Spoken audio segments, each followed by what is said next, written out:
Hello everyone, today we will be starting with a new chapter, electromagnetic induction.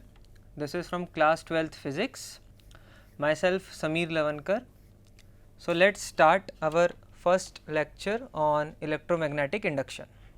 So this is the course outline for this chapter. We will start with introduction followed by experiments of Faraday and Henry. Here Faraday and Henry are the two scientists which are involved for electromagnetic induction. Magnetic flux, then Faraday's law of induction, Lenz's law and conservation of energy, motional electromotive force, inductance, and finally AC generator. In the complete lecture series, I will also include many problems included or involved in each of these concepts involved. So without any wait, let's start. So first is introduction. So what is actually electromagnetic induction? So electromagnetic induction is a fundamental principle in physics that describes the generation of an electromotive force. This electromotive force I will explain a bit detail in the subsequent slides. For now you can understand it as voltage in a closed circuit. Yeah, so this concept is important, that this is only involved in a closed circuit. If it is an open circuit, the electromagnetic induction does not take place. So electromagnetic induction is a fundamental principle in physics that describes the generation of an electromotive force or voltage in a closed circuit when there is a change in the magnetic field passing through the circuit. Let me describe you what the magnetic field here I am talking about. So as you can see on the right side, there is a magnet. For each of the magnet involved, there is always a magnetic field surrounding the magnet. So due to these magnetic fields, due to the change in these magnetic fields, a electrostatic or a voltage is induced, and this is known as electromagnetic induction. The complete chapter is only dealt with this concept only.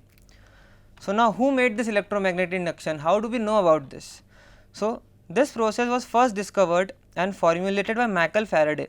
He was a scientist in the early 19th century and is a crucial concept in understanding the behavior of electric and magnetic fields.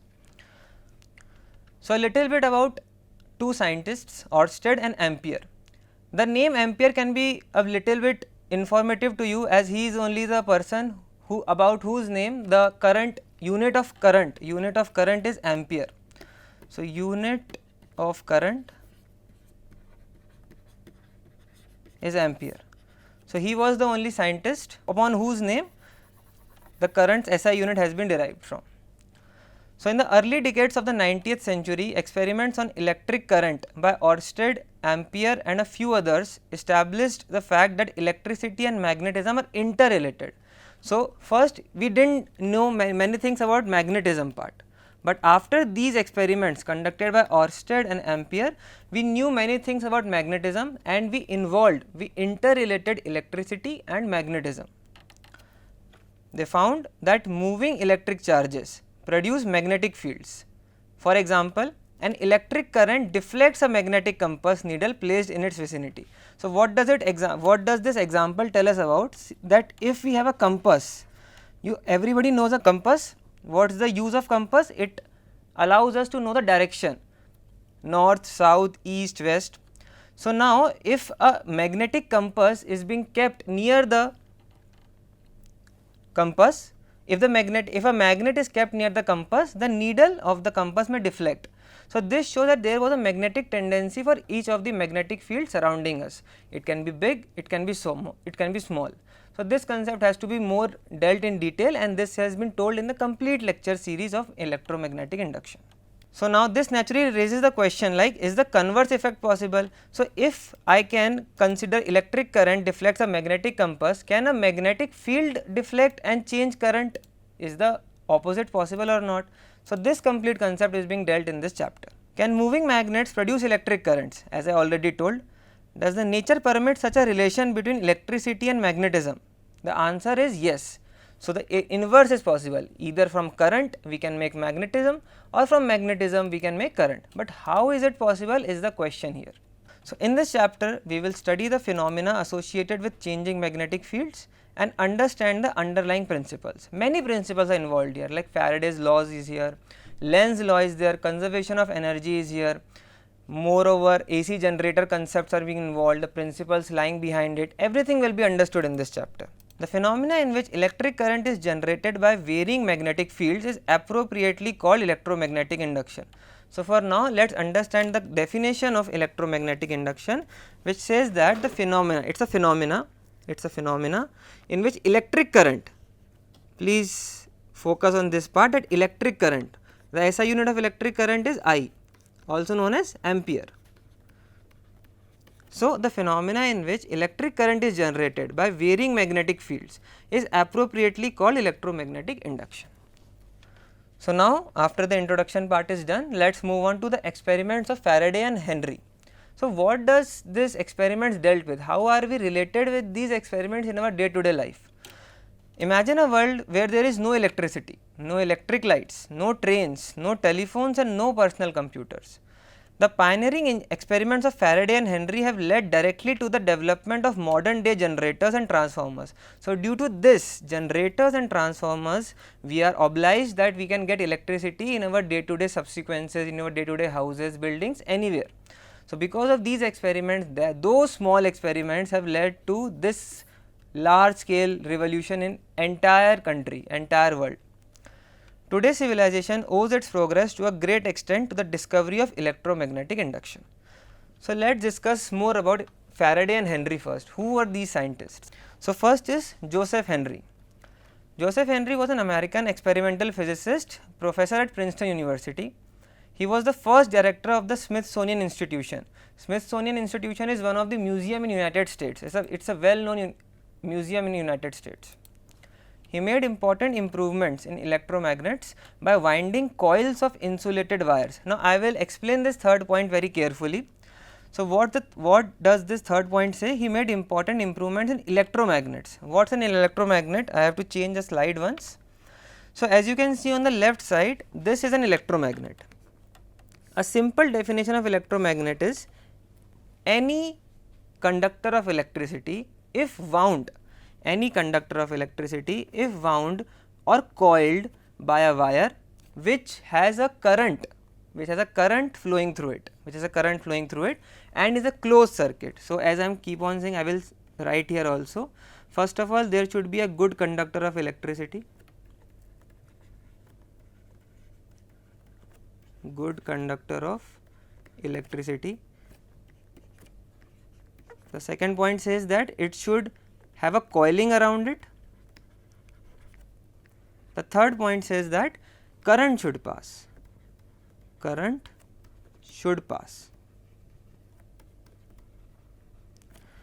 and the fourth point says that it should be a closed circuit.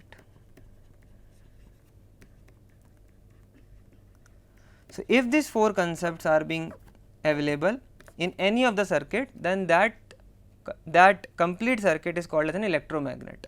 What does an electromagnet do? The same principles which are involved with a magnet. It can attract iron particles and so on. So, this was an electromagnet. So, let us discuss the third point again. So, he made important improvements in electromagnets by winding coils. So, what is a coil? Any wire which has been wound in a spherical direction is known as a winding coil. Of insulated wire, yeah, please make sure that it is an insulated wire and around iron pole pieces, and iron is a conductor, and wire is insulated, and invented an electromagnetic motor.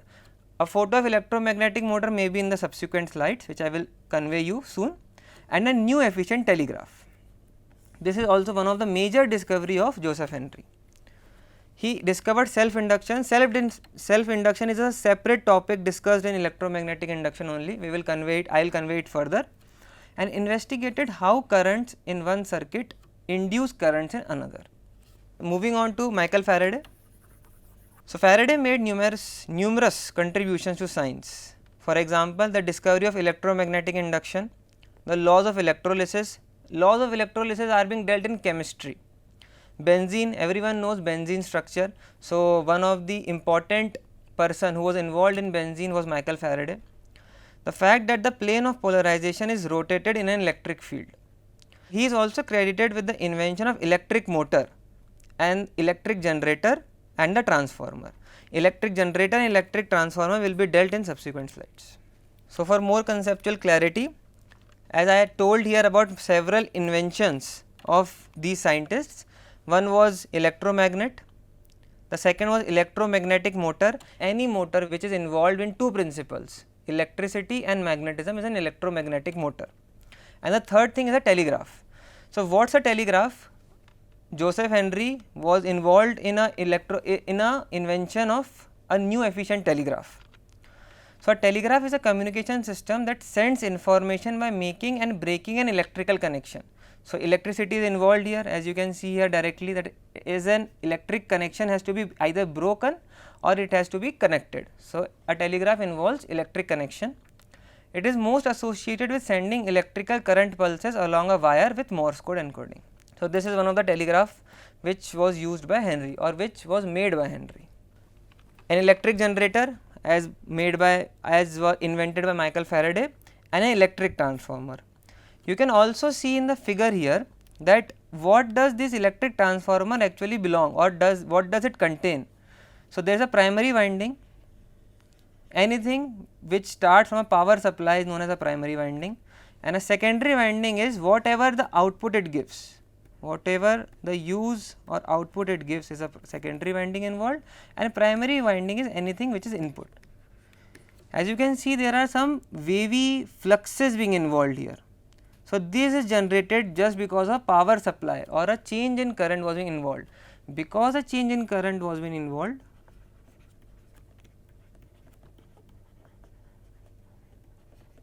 so there was a change in magnetism.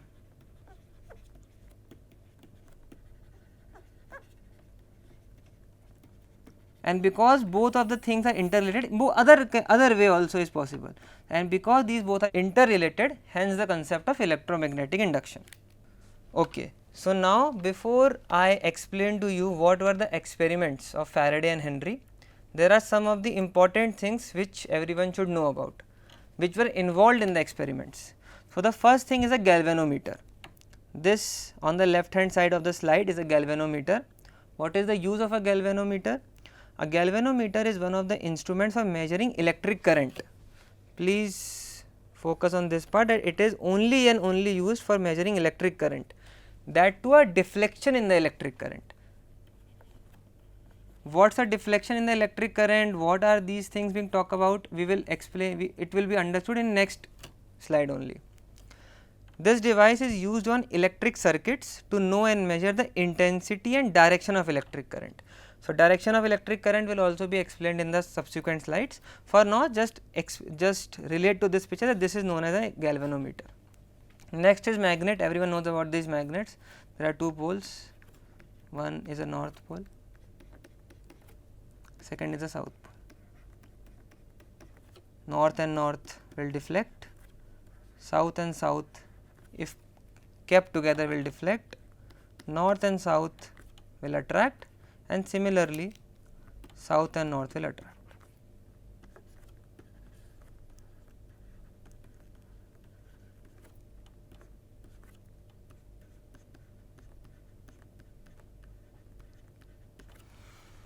Moving on to the third thing, coil. So, what is a coil? As I explained earlier also, that any conductor of electricity, if wound by a wire which is involved in a circuit, and the circuit is a closed circuit with a battery involved or any electricity, the current should be passing in that circuit, then that thing is called as a coil. An important note about the coil is, wherever the term coil or loop is used, it is assumed that they are made up of conducting material and are prepared using wires which are coated with insulating material. The same concept was being told, I think 2-3 slides back. Thank you.